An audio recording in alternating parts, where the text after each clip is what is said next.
Hello, welcome to another unboxing. We're going to continue opening Volo's and Mordenkainen's Foes, the expansion, quite an old one, that came out in December 2019 and that I happen to have lying around here in my house. So finally I'm getting to open the rest of these boxes, and I like these boxes because they have a lot of monsters, a lot of cool stuff that came out in Volo's Guide to Monsters and in Mordenkainen's Tome of Foes. I never really understood why they just didn't split the two books into different miniature collections, but they decided to merge the two together. Let's start the unboxing, shall we? The first miniature is something that resembles an insect. Is this a cave fisher?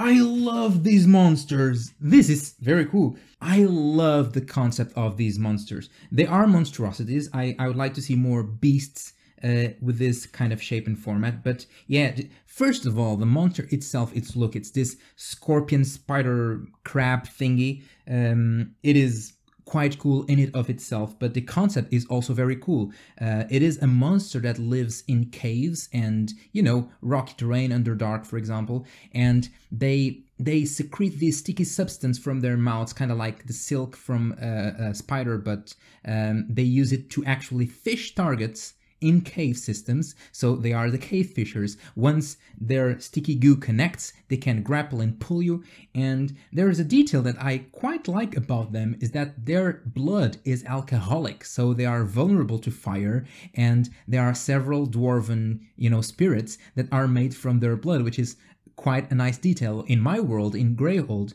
the city of Greyhold, there are mines where these cave fishers exist, and there's a whole bunch of dwarves that often make hunts to try to hunt down these creatures in order to get their blood to make alcohol, which is quite cool. So starting off with a really cool bang, this is a monster from Volo's Guide to Monsters, which is one of my favorite D&D books of all time, even though I only read 5th edition ones. Second miniature, it is a humanoid, it seems. Is it a player character? No, it is not. This is not a player character. Not unless I want it to be. Oh god. I forgot to turn on the flash. Okay, now you can see it better. Wow, look at this miniature. Skulllords are monsters that came to us through Mordenkainen's Tome of Foes, like most of the creepy monsters that we see in Dungeons and Dragons these last few years, and I think they were the result of a curse cast by Vecna on his own generals after they started infighting in the consequence of Cass's betrayal, and so Vecna cursed them to bind together in abominations grouped of 3 generals together, and yeah, they are constantly bickering and infighting, and I think nowadays they roamed Shadowfell, casting wars upon their rivals with hordes of undead. There's one thing that I don't like about the miniature. The armor and the cape looks too shiny, and the eyes look a little bit googly, you know, especially this one.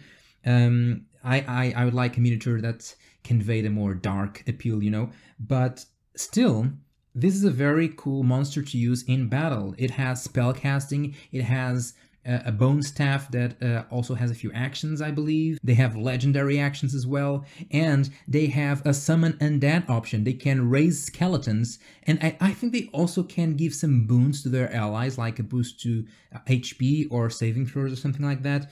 It is not a groundbreaking monster or a monster with a very new innovative mechanic, but it's still a very high level enemy that you can pull off to, you know, screw your players once in a while. So very high level miniature in here. I'm quite impressed. Normally we get lower level ones.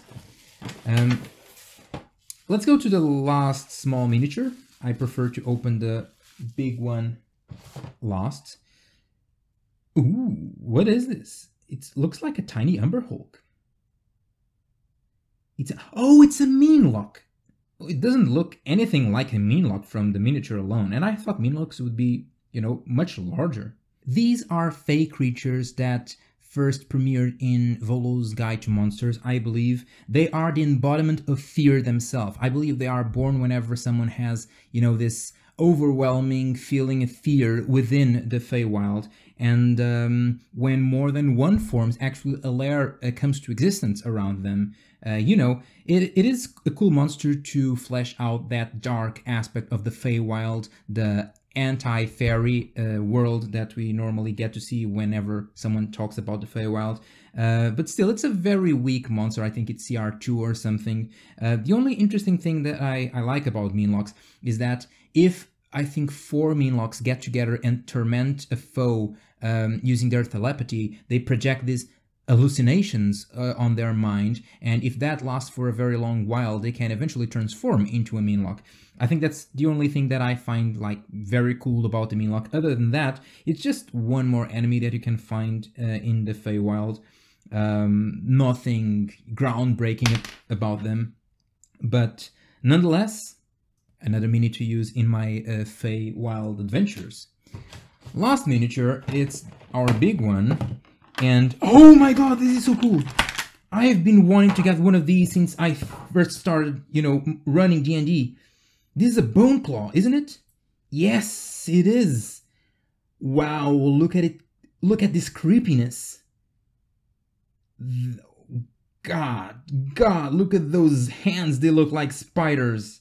Okay, ever since I started running D&D might be an exaggeration, but in my first campaign I had this homebrewed undead called the Remains, and they were these sucked dry sacks of flesh that the flesh was like, the skin was like sucked against the bone as if the whole body was in vacuum, and they had membranes covering their mouths and their eyes and everything. They were quite creepy, and I always thought that a monster like this, from the moment I saw the bone claw, I imagine this could be the final form of those creatures. In D&D lore, they are the result of a failed transformation to a lich. Whenever a wizard that tries to achieve lichdom is too weak to actually bind their soul to the phylactery, the soul gets free and instead looks for an evil master, and they act as cruel servants. They obey every order their master gives to them, and yeah, they're just creepy monsters. Sometimes they can even bind themselves to cruel children and, you know, do their dark biddings, even if they are not aware that they're commanding such a cruel and horrible monster. Just the image of this guy is amazing. I love it. I love it so much. It is fairly high CR2, it's CR12, I believe. So, this is great. If you came to this video just to see me puppy-eyed looking at miniatures, you got it. Oh, this was an amazing box. Not only we had a very high level undead monster, the Skulllord, but we also got 2 monsters that I like really much, the Cave Fisher and this Bone Claw. We also had a Meanlock, which is also useful for Feywild adventures. So overall, this was amazing. I love this box, especially the Bone Claw. I mean, such a cool concept for a monster and such a good miniature. I can't wait to see what we get in the other boxes. If you like this video, don't forget to subscribe and like it. And there's more in where this came from. Just look around in the playlist that you can find in this channel. And I hope that you stay with us and subscribe and join the bandwagon. We still have 2 more boxes of Volo's and Mordenkainen's foes to open, so I hope you join us for that as well. Other than that, that is all for now. Thank you for watching. I'm the First Arcadian, and I hope to see you at the next video.